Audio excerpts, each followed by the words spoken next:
Hi, I'm Dr. Keith Graham from the School of Teacher Education at National Taiwan Normal University. Welcome to this video series for the Practice in Bilingual Teaching course. In this second video of the series, we are going to talk about the development stage of a bilingual lesson. The development stage follows the preparation stage, which was discussed in the first video of this series. As you recall, the preparation stage targeted student background knowledge in relation to the lesson's objective. In the development stage, we have two goals. First, we need to guide students in developing new knowledge and skills in relation to the objective. And second, we need to facilitate the practice of this new knowledge and skills. Because we have two goals, it may be helpful to think of the development stage as having two substages: the presentation substage and the practice substage. In the presentation substage, the teacher introduces students to the new knowledge or skills. Depending on the subject, this may be done through a reading of a text, watching a video, listening to a teacher mini lecture, or through a guided demonstration. By the time you reach the end of this substage, students should have been exposed to, though probably not mastered, all the new knowledge and skills that they need to achieve the lesson's objective. So for example, if our objective is adding two single-digit integers together, such as 2 plus 2, then at the very least, students during the presentation substage should have seen the teacher demonstrate how to solve these types of addition problems. And maybe they've even worked some of those problems together with the teacher. This would be an I do, we do sequence. At the time of recording this video, the Ministry of Education recommends, in most cases, that public elementary and junior high school teachers use Mandarin to teach new concepts. Therefore, the presentation substage will more often than not be conducted partially or fully through Mandarin. Given this recommendation, those of you taking my on-campus course will not need to demonstrate the presentation substage in this class. I assume that you will get opportunities to do Mandarin medium teaching demonstrations in your respective departments.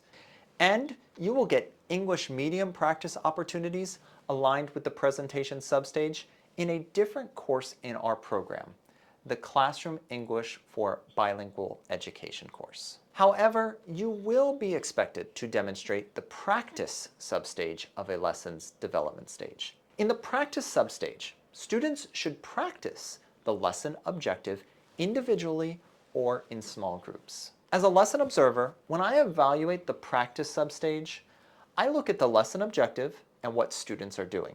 And I make sure those two things align. Because the practice substage is highly dependent on your lesson objective, I cannot provide any generic activities for this substage. If you're unsure about ways that concepts are practiced in your subject, I recommend talking with another teacher who teaches your subject or consulting with a subject professor for ideas. One final thing to note about the development substage is that students should not be graded during this stage. Teachers should be doing informal formative assessments throughout this stage, but I generally recommend that grading students on objectives happens during the final stage of the lesson, the summary stage. To use a sports analogy, we never grade athletes' performances during practice.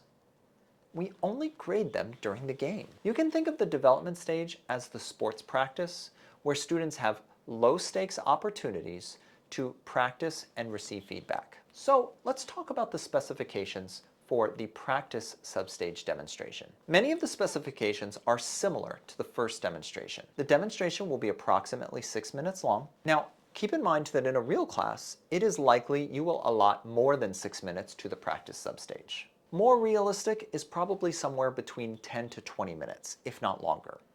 So with that in mind, you will likely only introduce and start your activity, but you will not have time to complete it with your classmates. Be sure when planning your time that you demonstrate enough to meet the subsequent specifications.